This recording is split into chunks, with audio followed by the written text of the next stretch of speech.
그 한국 전쟁이 끝나고 나서 또 여전히 이승만이 이제 대통령이 됐죠. 전쟁 중에 이제 대통령이 됐으니까. 근데 이승만 대통령이 너무 욕심이 많았어요. 가지고 또 대통령이 되면 중임, 그러니까 한 번만 할 수 있는 거잖아요. 한 번만 할 때 그 1956년에 또 대통령 선거가 있어요. 그러니까 다음에 또 대통령을 하고 싶었던 거야. 그러려면 법을 바꿔야 돼 또. 그래서 초대 대통령에 한해서는 중임 제한을 철폐한다. 라고. 그러니까 지금 우리 헌법이 지금 중임 제한이죠. 예? 이어서 두 번 연타로다가 대통령 못하게 돼 있잖아요. 근데 그거를 초대 대통령에 한해서 자기만 할 수 있는. 허용하는 거예요. 중임을. 특히 그렇게 바꾸고 싶은데 그 국회에서 그게 통과가 안 되는 거죠. 네. 그러니까 4452 개헌을 하게 돼요. 4452에서 그 4는 버리고, 그러니까 40%가 되면 부결되는 거고 4.5면 되는 거죠. 뭐 이런 식으로 4452 개헌을 해서 결국 중임 제한 철폐를 하고 나서 그 대통령 선거를 치르게 되는데, 이 4452 개헌 자체가 이제 탈법적인 거죠. 네? 그렇게 되니까 이제 더 이상 자유당에 머물 수 없다. 그래가지고 분당이 됩니다. 자유당이. 그래서 자유당 신파라 그래요. 그 원내에 있던 의원들이 있다. 원내 의원들하고 장면 선생, 원내 의원들하고 장면 선생이 나와서 뭐래요? 민주당을 만들게 된 거죠. 그럼 민주당을 출범하고 나서는 그 슬로건을 이제 반공주의 그리고 자유민주주의. 그러니까 중도 우익도 아니고 사실은 우익이에요. 이것도. 예, 민주당도 전혀 진보적인 그룹이 아니에요. 그러니까 어떻게 보면 지금 무슨 당이지? 더불어민주당? 더불어민주당이죠. 지금 더불어민주당보다도 더 보수적인 민주당이에요. 이때 민주당.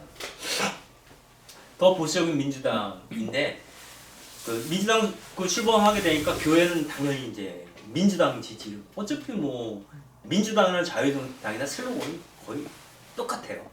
그러니까 그룹이 다른 거야. 그러니까 여기서는 민주주의 문제가, 형식적 민주주의를 택하느냐 독재를 택하느냐 이거에서 차이가 있었던 거죠. 근데 그 1950년 대통령 선거는 아무튼 좀 되게 재밌어요. 재밌는 게 뭐냐면은 그 이승만 대통령이 그 자기가 그 출마를 하면서 자기는 정당 소속이 아니다 이렇게 얘기해요. 전국민 소속이라고. 왜냐면 원내 의원이 거의 없어요. 뭐야? 원내 의원이 거의 없잖아. 다 민주당으로 가버렸으니까. 네. 그러니까 그 정당의 의미가 없는 거야. 근데 어쨌거나 이때는 이제 그 대통령 날이라는 게 두 군데요. 하나는 대통령, 하나는 부통령이에요. 부통령이 중요한 이유는 대통령이 있을 때는 아무 의미가 없어. 부통령은 힘이 없지만 유고시 부통령이 대통령이 되는 거야. 그러니까 이제 어떻게 보면 되게 그걸 뭐라 그래? 중요한 자리예요. 사실 어떻게 보면 정치적으로. 근데 아무튼 이승만 대통령, 자유당에서는 이기붕을 부통령 후보로 찍었고요. 민주당에서는 신익희 선생이 대통령 후보로, 장면 선생이 부통령 후보로 나서게 돼요. 그 다음에 진보당 창당 추진위원회가 만들어졌는데, 이거는 그 선거 직전에 보통 많이 만들어지잖아요. 연립정당 같은 게. 추진위가 만들어지는데, 거기서는 이제 대통령 후보로 조봉암, 부통령 후보로 박기출 이렇게 나옵니다. 그런데 이 상황에서 이제 그 문제가 생긴 거예요. 지금 여당은 자유당 하나잖아요. 근데 야당은 둘이야. 민주당하고 진보당. 그러니까 여론이 어떻게 됐냐면 통합해라. 후보 단일화를 요구한 거예요. 그래서 후보 단일화 하려면 신익희와 조봉암 가운데 후보 단일화를 해야 되고, 장면과 박기출 가운데 단일화할 때. 근데 민주당이 진보당보다 더 세력이 크잖아요. 일종의 더불어민주당하고 정의당하고 후보 단일을 하라는 얘기인데 더불어민주당이 정의당보다 크잖아. 그러니까 대통령 후보 단일화는 민주당에서 하고 민주당 사람으로 하고 부통령 후보 단일화는 그쪽 사람 해야겠다. 예, 부통령은 별로 힘이 없으니까 부통령 단일화는 박기출로 해야 되는 거예요. 이렇게 얘기가 되니까 장면 선생이 난 못해 이렇게 된 거야. 왜냐면은 근데 야욕이 있었네. 아니 이름도 없는 박기출한테 부통령 자리를 줄 마음이 없는 거예요. 예? 그래가지고 나는 싫다 이렇게 거부를 해요. 그 상황에서 신익기 선생이 한 달인가 남겨놓고 죽어요. 갑자기. 왜요? 모르겠어요. 그것까지 제가 조사를 못 해봤어요. 근데 아무튼 돌아가세요. 그렇게 되니까 어떻게 돼요? 대통령 후보가 조봉암으로 단일화가 된 거야. 불가피하게 한 달 전이니까. 그리고 조봉암으로 되니까 부통령 후보는 장면이 된 거죠. 그래가지고 이승만 이기붕 대 조봉암 장면 이렇게 된 거예요. 그렇게 붙어가지고 결국은 아슬아슬하게 이제 이승만이 대통령이 되고 부통령으로는 장면이 된 거죠. 그런데 문제는 이승만하고 조봉암이 붙었는데 조봉암이 20몇 %야? 23.8%를 득표했어요. 그러니까 굉장히 많이 득표한 거예요. 그러니까 진보당에서 이 정도 득표면 앞으로 어떻게 될지 모르는 거예요. 다음 선거 때. 아주 위협이 됩니다. 그래서 이승만이 선거 끝나자마자 좀 있다가 59년도에 그 조봉암을 국가보안법 위반으로 걸어서 바로 사형을 해버려요. 그 싹을 잘라버린 거야. 이게 이승만이 정말 나쁜 사람이죠. 이때 구호가 민주당 구호는 못 살겠다 가라보자. 많이 들어봤어. 그리고 자유당은 가라봤자 너무 싼다. 너무 싼다인데 가라봤자 소용없다였어요. 원래 자유당 슬로건. 근데 가라봤자 너무 싼다. 이런 슬로건으로 했어요. 재밌죠?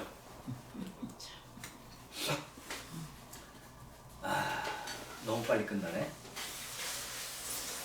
이 마지막 그림인데요. 그렇게 되니까 이제 그 후에 그러니까 이승만이 대통령이 되고 나서는 완전히 이제 장면을 코너에 모는 거예요. 코너에 몰아서 이제 어떻게든 작사를 내려고 하는 거죠.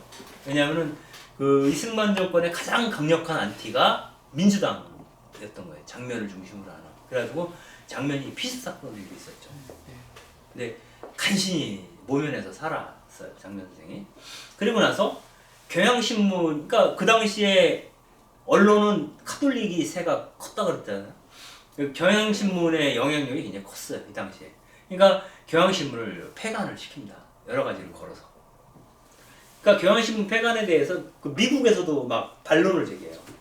어? 언론 자유를 저기 한다 그래가지고 그냥 대대적으로 공세를 하는 뭐 이승만 입장에서는 뭐라고 그러던 말더냐.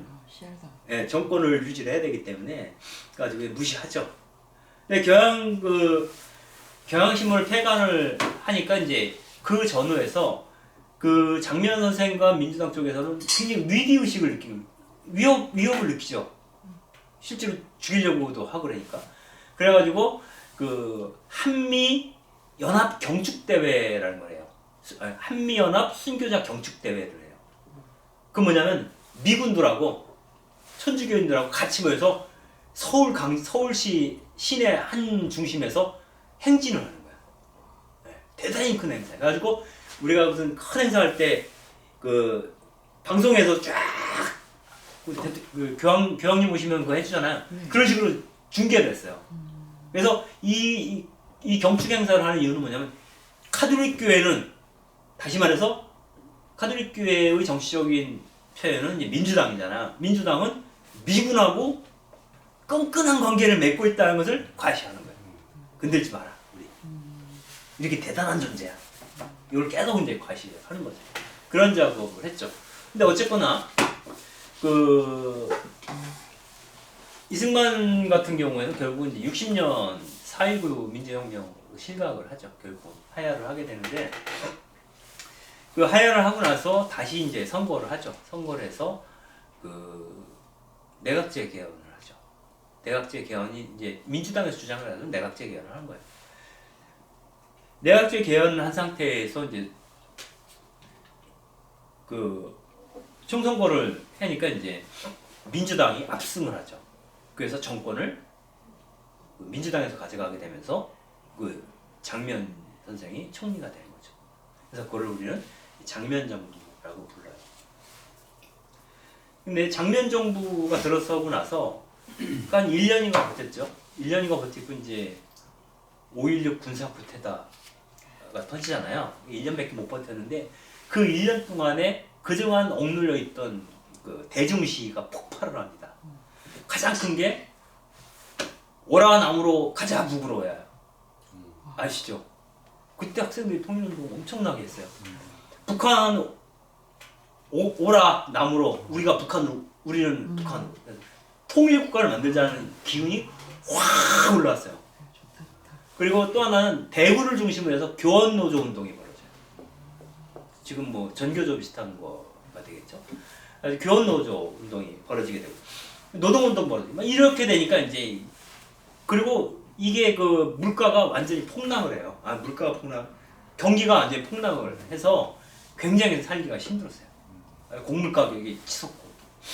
그러니까 여러 가지 이런 것 때문에 장면 정부가 되게 시끄럽고 복잡하고 이런 게 있었어요. 그러니까 이제 그 장면 정부가 추진했던 것이 반공 임시특례법이에요. 보안법. 나중에 국가보안법이 되는 거죠.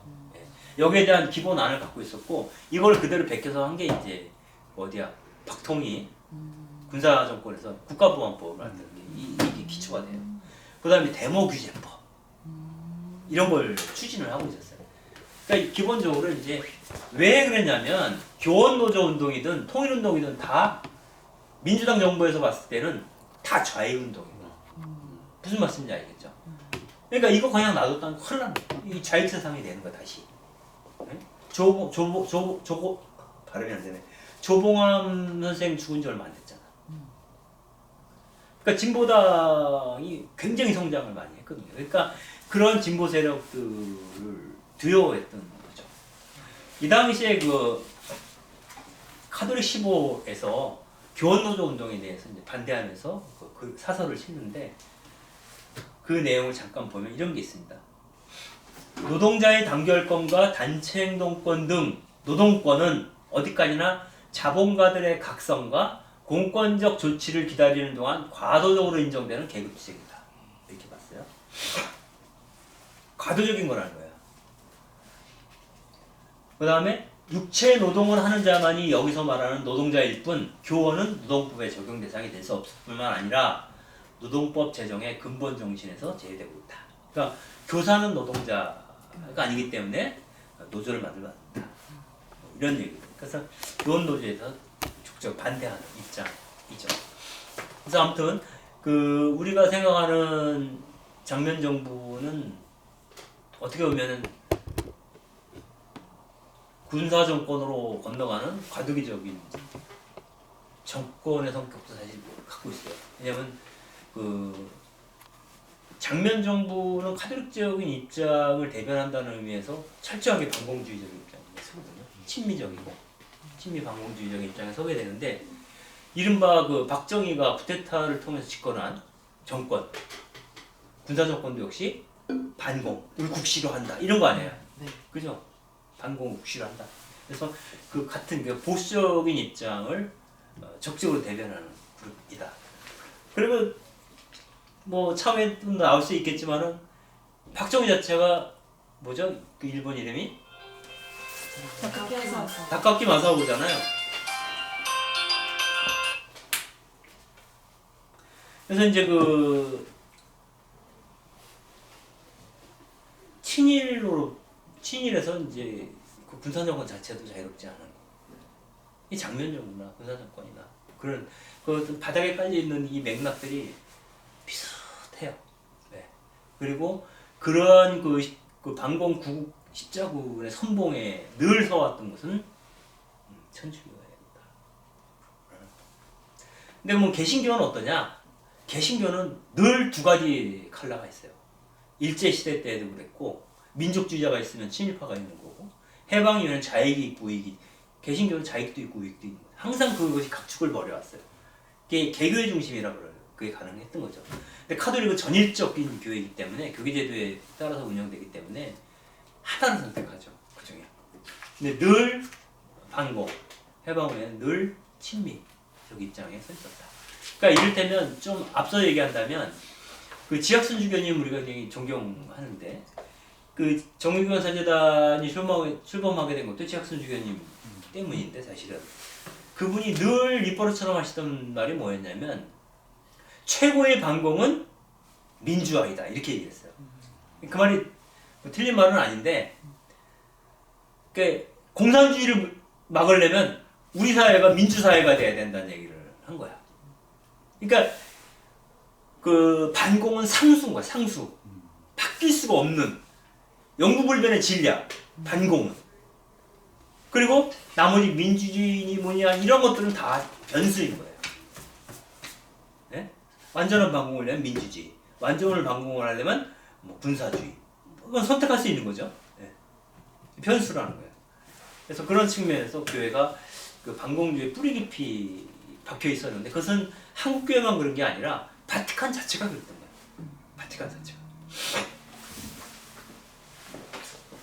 그리고 우리가 해방되었을 때 바로 그 시기가 교황청 입장에서는 행동의 시대라고 선포한 교황들이 그 시대이고 그래서 정치적으로 정치 개입주의에 나설 수밖에 없었다.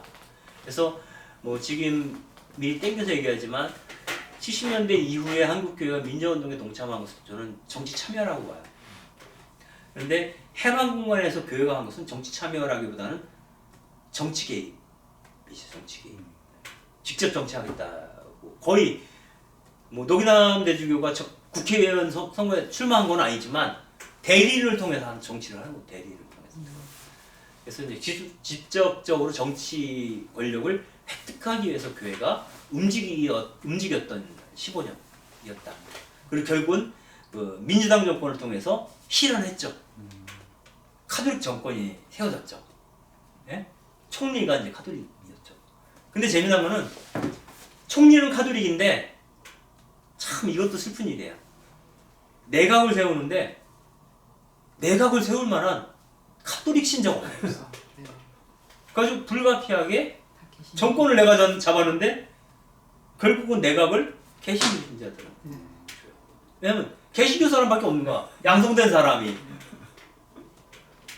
그러니까 우리 한국 교회가 정말 평신도들 양성에 무관심했고 민족 지도자를 양성하지 못했던 그것이 이제 끝까지 나타나요.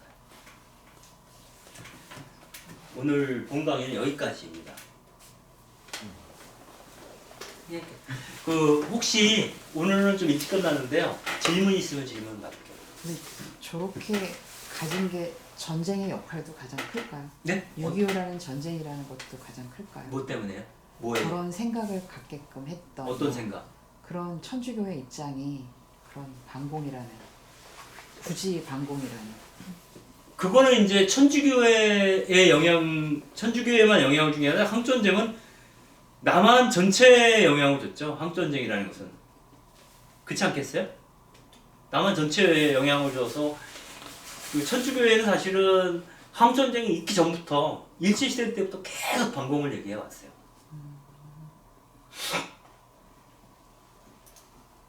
독일하고 일본하고 공산주의를 막는다는 반공 동맹을 맺거든요. 근데 그러한 입장들이 교회 입장하고 잘 맞물려 있어요. 그리고 이것은 이제 역사적인 거예요. 교회가 사회주의나 공산주의가 나오게 된 배경이 뭐냐면 계몽주의란 말이에요. 계몽주의로부터 해서 사회주의, 공산주의까지 나온 거잖아. 근데 그 계몽주의의 어떤 그 전기를 마련한 게 프랑스 대혁명이란 말이에요.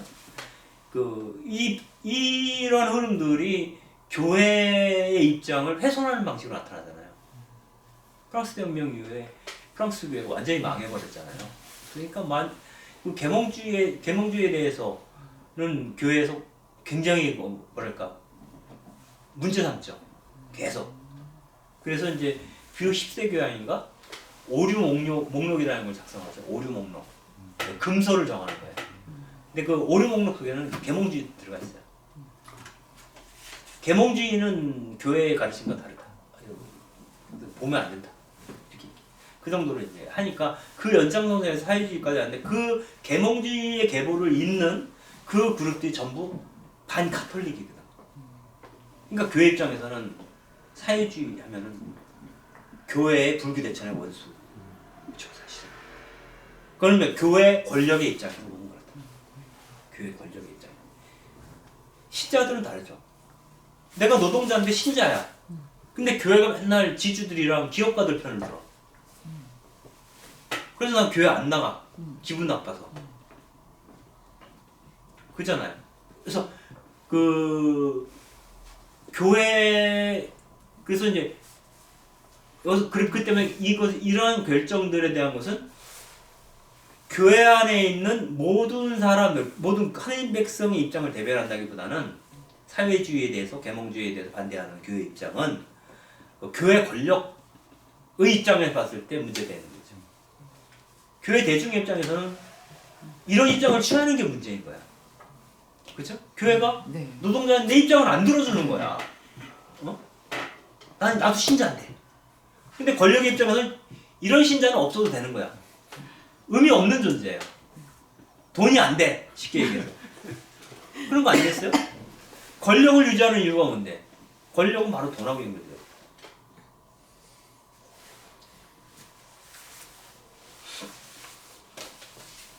또 다른 질문.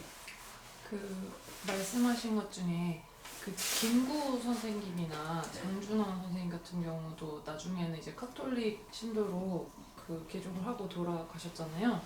근데 이제 그 당시에 한국 전쟁을 전후해서 그 우리나라에서 그 한반도 이남 지역에서 활동하던 좌익 인사 계열, 네. 남노당계나 혹은 뭐 중도 인사들 중에서도 좀 좌익 성향을 가진 분들, 좀 교회 입장은 저렇다고 할지라도 평신도적인 관점에서 카톨릭적인 성향을 가지고 있었던 분들 중에 알려진 분은 전혀 없나요?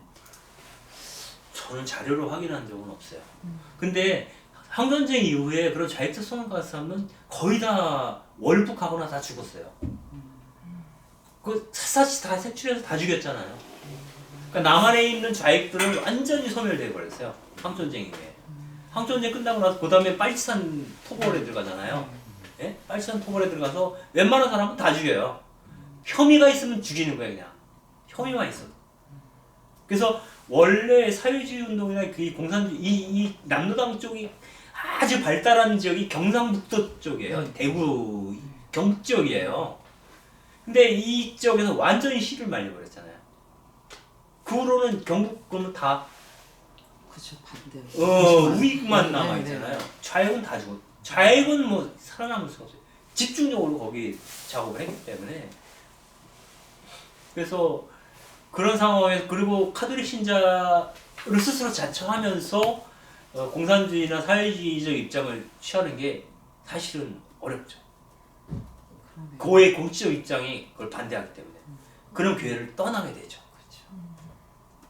그죠? 신자였다 해도 그 다음부터 사실 그 사람은 신자라고 말하기는 어려워. 교회를 떠나고 미사도 안 드리고 사실은 신부 말은 안 듣는다. 안 듣지. 네. 듣겠어요? 안 듣죠.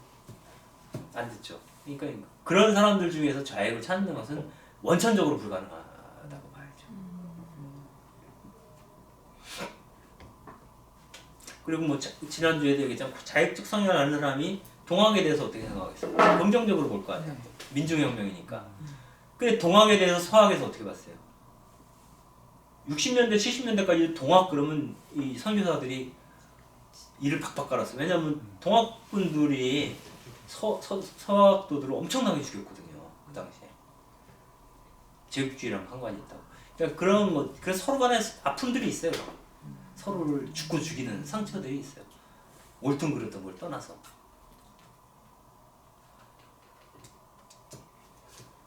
근데 다시 교회 안에서 반공주의 좀 문제 있는 것 같아라는 얘기가 시작된 거는 해방신학이 들어오면서 때요. 70년대 말. 그 전까지는 그런 얘기를 교회에서 직설도 못했어요. 근데 딱 보니까 사회주의면서 신앙이 가능하네? 그 경험이 이제 해방신학에서 온 거잖아요. 그 전까지는 그 경험이 없어요. 그러니까 우리만 없었던 게 아니라 유럽에도 없었어요, 그런 건. 근데 워낙에 폭압적인 독재하에서 살다 보니까 신앙인으로서 혁명을 할 수밖에 없는 거야. 남미 상황이. 그래서 그게 우리나라에 수입이 되면서 사회주의도 가능한 거 아니야? 반공주의 문제 있는 거 아니야? 이렇게 되면서 이제 사제단은 처음부터 반공주의 문제 있다 이제 얘기했겠어요. 정의원 사제단 같은 경우도 지금이야 그렇게 얘기를 많이 하지만 옛날에는 똑같았거든요. 반공주의는 상수였거든요. 사제단. 지주교도 마찬가지고.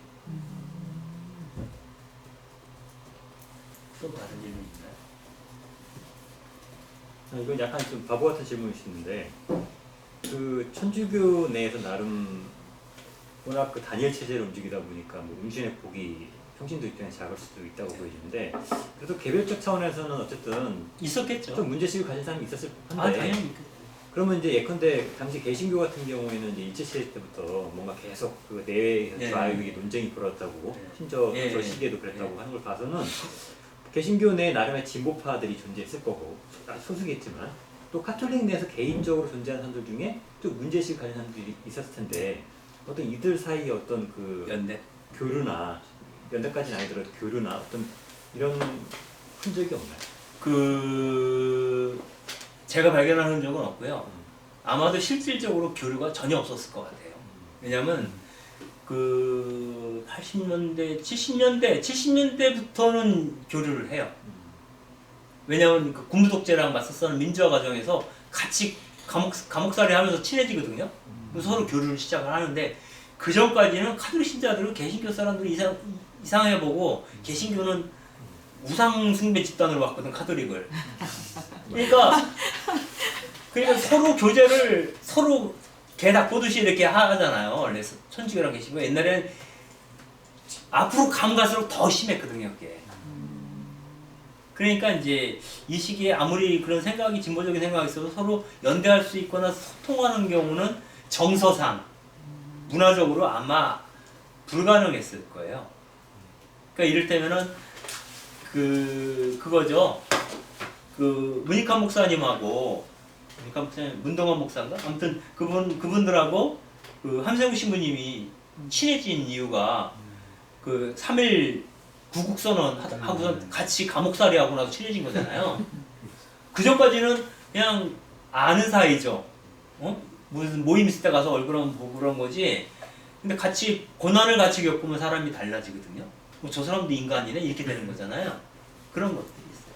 그래서 아마 그런 교류는 없었을 것 같아요. 그리고 카톨릭 안에서 진보적인 생각을 갖고 있는 사람이 설사 있었다 해도 공적으로 목소리를 낼 수가 없었어요. 공적으로 목소리를 내지 않았다면 자료에 안 나와있죠. 혼자 그 생각하고 혼자 와서 집회도 나가고 그럴 수는 있지만 교회 기관지에서 그 사람이 쓴 글을 받아주겠어요? 안 받아주지. 그런 면에서 그 초기에 받아들이셨던 유학자들이랑 좀 차이가 있는 것 같아요. 그분들은 초기 유학자들은 퍼포먼스도 하시잖아요. 태우고 자기가 가진 신앙 안에서 그러네요. 근데 네. 뒤에 갈수록 점점점 그런 게 없어진다고 하면 사실은 좀 어떤 면에서 대조가 되는? 그게 순교 정신이 왜곡되는 거예요. 뭐냐면 자기 신앙, 임금에게 죄를 지을지언정 하느님께 죄를 지을 수 없다. 천주께. 이게 이제 순교자들의 기본적인 생각이에요. 그러니까 자기가 믿고 있는 신앙 때문에 목숨을 바쳤어요. 그 사람들은. 그런데 일제로 가면 어떻게 되냐면 목숨을 황군을 위해서 천황을 위해서 목숨을 바치라는 거야. 그게 순교라는 거야. 천황을 위해서 죽는 게 왜 순교예요? 아니잖아. 네. 그 다음에 공산주의를 척결하다가 싸우다 죽으면 순교가 되는 거. 그 다음에 해방 이후에는. 그러니까 공산주의는 원수니까 원수랑 싸우다 죽으면. 근데 초기 교회 신자들은 원수랑 싸우지 않아요. 네. 네. 그러네요. 그죠? 네. 황군의 일원으로서 미 제국주의자들을 물리치기 위해서 싸우다가 순국하거나 공산주의를 무찌르기 위해 싸우다 죽는 거를 그런 순교가 없어요. 초기에는. 그냥 자기 신앙을 지키고 대안적으로 살다가 박해를 받아서 죽임을 당하는 거예요. 일방적으로. 그게 순교잖아요. 순교 정신이 왜곡되는 거예요. 그렇잖아요. 그러네요. 이게 여기 나중에는 도구화가 되는 거잖아요, 사실은. 도구지. 네. 그게 이제 군정으로 들어가면 아침 되겠죠. 근데 아까 그 질문에 연관지어서 예컨대 장면 총리는 가톨릭교도인데 네. 워낙 사람이 없다 보니까 사람 양성을 못 해가지고 할 수 없이 이제 내각들은 다 개신교 네. 신자로 꾸몄다는 건 일종의 공동정부죠. 공동정부잖아요. 네, 그렇죠. 개신교. 그러면 그 정부를 5.16 쿠데타를 통해서 박정희가 무너뜨린 거잖아요. 그렇죠. 그럼 사실상 이 두 세력은 전혀 진보적인 세력이 아님에도 불구하고 네. 어쨌든 공동의 그 운영 경험을 했다라는 게 네. 그걸 또 무너뜨린 게 군사정부라는 네. 점 때문에 네. 멀리 보면 그 경험이 사실은 그 이후에 양 종교 진보파들 간의 어떤 모종의 어떤 교류 같은 걸 아니 근데 장면이라도 내각들이 진보파가 아니라니까. 진보파가 아님에도 네. 불구하고 어쨌든 둘이 같이 한 테이블에서 네. 뭔가 공동정부를 운영했던 그 공동의 경험, 공동의 이해관계가 맞았던 거죠. 네. 그걸 군사 쿠데타가 뒤집어 엎었다는 그 반대항적 측면에서 근데 보시면 알겠지만은 장면 정부나 그 장면을 지지했던 천주교가 쿠데타 일어나서 바로 쿠데타를 지지해요. 군사정부. 왜냐면 그렇게 배웠어요. 쇠니당에 왔잖아요. 아니 그동안. 바로 지지한다니까요. 그러니까 왜냐면 그렇게 살 이제 수밖에 새로운 없으니까. 지배자가 나타난 거야. 미군 정부 네. 대신에 새로운 어떡해. 군사 정권이 나타날 때 바로 또 우리는 군사 정부를 지지합니다. 그리고 뭐 국민재건운동 벌이잖아요. 박정희가 집권하자마자. 네. 그러니까 교회에서 국민재건운동 천주교 서울교구 본부 같은 걸 세워. 그러니까 재건운동 열심히 해요. 그러니까 이게 이런 식으로 읽다 학습이 보면은 됐어요. 아 진짜 천주교 짜증나요. 그러니까 학습이 됐잖아요 그동안. 그렇게 그러니까 하는 걸로. 전에 하던 하는 거를 게. 일제 때부터 하던 거를 계속 반복해서 네. 새로운 지배 세력이 나타날 때마다. 그러니까 장면 정부와 그 강요들을 군사 정권이 엎었다고 이들 간에 원수가 되지 않아요. 이 사람들이 다시 이 정권에 군사 정권에 입각이 될 수 있어요. 그놈이 그놈이기 때문에. 다만 이 실권을 누가 갖느냐, 군인이 갖느냐, 민간인이 갖느냐의 차이만 있었던 거죠. 그러니까 사상적 내용이 똑같은데 뭐 걔네들이나 군사 정권하고 장면 정부랑 사상적으로 뭐가 달라? 어떻게 보면 하나는 독재고 하나는 독재는 아니니까 장면 정부는 그 점은 달라요. 독재는 아니었어요. 그 점은 다르지만 그 정치적 내용, 정치행위의 내용은 근데 뭐 박정희가 처음 들어왔을 때도 처음에 그가 그렇게 독재를 할 줄은 몰랐을 거잖아요. 처음에는. 뭐 그렇게 볼 수도 있겠고. 근데 독재를 하는 걸 다 알고 나서도 계속 지지해요. 아니, 근데 이제 그건 다음 주에 얘기할 거라 자꾸 네. 이제 그걸 뭐라 그래 미리 알려주는 건 네. 그런데 좀 치사해요. 아, 교회가 그 보이는 태도가 정말 치사해. 치사한 태도를 보여요. 그러니까요. 여기까지야. 너무